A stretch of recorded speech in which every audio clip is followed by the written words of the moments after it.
Kicks it out. Levine now. Time running out on him. Takes it hard. Good block by Horford. Up quick Brown. Hard to the basket. And gets two. This is domination. Besides the Celtics go wire to wire for another dominating win. This one in Chicago. Welcome in here to Celtics Postgame Live, presented by your New England Ford dealers. He is Eddie House. I'm Abby Chin. The Celtics get the 117-94 win. It is their 50th win of the season. Eddie, what'd you like most? Oh, it just was domination from start to finish. I mean, what I really liked is they went on the road, a team that is a playoff team that you possibly could face. You took the crowd right out the game. And once you took the crowd out the game, you handled the game, you shared the basketball. This was a total team win. And whenever you could get a win with Jason Tatum having, let's say, a quote-unquote off night, he was still able to get 10 rebounds. He still had 8 assists. He still affected the game, and he affected everyone around him to start sharing the basketball. It's just a beautiful thing to watch. This basketball team is a dangerous team because it's a full team. They're not relying on one or two guys. They're a team, a real team.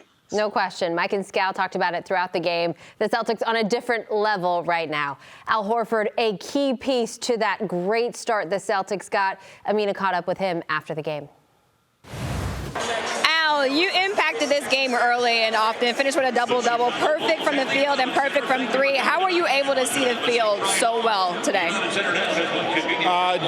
We just came out with a lot of energy. We understood this is an important game for us. We want to continue to get better. We wanted to get back to playing at the level that we've been playing before, obviously, Rob went down. So came out with a lot of good energy tonight and was able to sustain it for the whole game.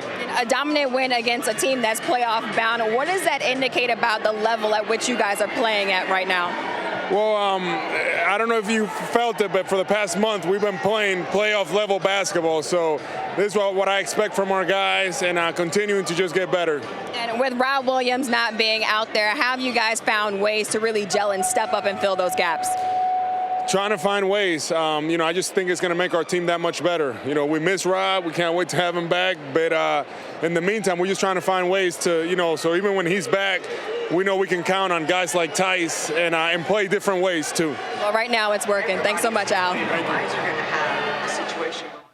Al Horford a few weeks ago talked about this being the most fun time of year. So much great basketball going on. And, Eddie, I feel like we're really seeing the Celtics peak at the right time. You heard Al there speak about playing to the standard that they have set for themselves, and he is the one who set the tone tonight.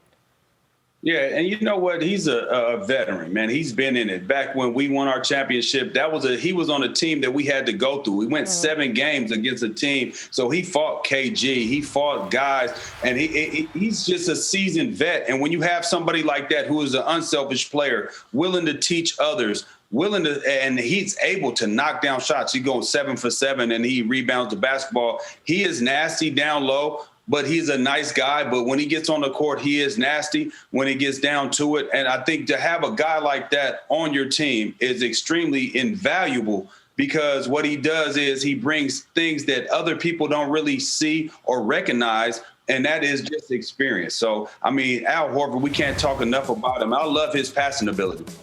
Eddie, you bring up that 08 team. That team had 22 wins by 20 or more points. This Celtics team now has 17 of those, and this one tonight puts them in sole possession of second place in the East. They are a half a game up on the Bucks and the Sixers, who are both idle tonight. Let's bring in Scal. He was on the call. Scal, the Celtics necessarily jockeying for position. We heard Al Horford there saying they knew this was a big game. They wanted to get this one. What did you like about what you saw tonight? Oh, it's a smackdown. This was walk into your house, take your keys, pull out the Escalade, steal the dog, get your friend. Like you just sitting there. You're just sitting there like, I got nothing left. So the Bulls right now, they have to regroup. The Celtics, they are just continuing to roll and just steamroll people. This thing was over 3 minutes into the game. Yeah, and Scal, like you talk about, I think it's a mollywhopping. The way the Celtics are winning, they're mollywhopping people. You understand what I'm saying? Explain that to me. I don't know what that is, Eddie. What's a mollywhop? basically exactly what you said. Hit upside the head, kick on your ankle, kick your knee out. There's nothing. Everything is you mollywopping everybody, right? Yeah. So they have been doing that. You know, there hasn't been a team that has done that since the team that we played on that comes in and just every time we come somewhere, take the crowd right out the game in the first quarter, and we own that arena. And I think that's one of the things that this team is able to do. But then Al Horford hit on it. He said we have to find guys to do exactly what they need to do to make up for the absence of Rob Williams, and I think we're seeing that. The numbers back that up. And Scal, tonight we saw the Celtics, I mean, the ball movement from the jump, and then defensively, the Bulls had no idea what hit them. Yeah, I'm just going to go with the word mollywop from here on out. That's what I'm going with. So basically, when you're trying to understand what the Bulls are figuring out, that, like, Eddie, when you're getting mollywopped, like, you can't think straight, right? Your head is spinning.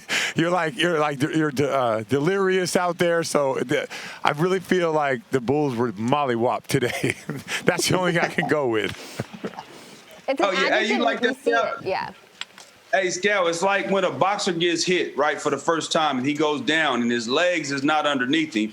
He is not clearly thinking. He's just trying to survive. And the Bulls were just trying to survive tonight. And the crowd couldn't give him no energy. And the Celtics didn't give him no opportunity to survive. Every time they threw a punch, we countered with something harder and, eventually knocked them out.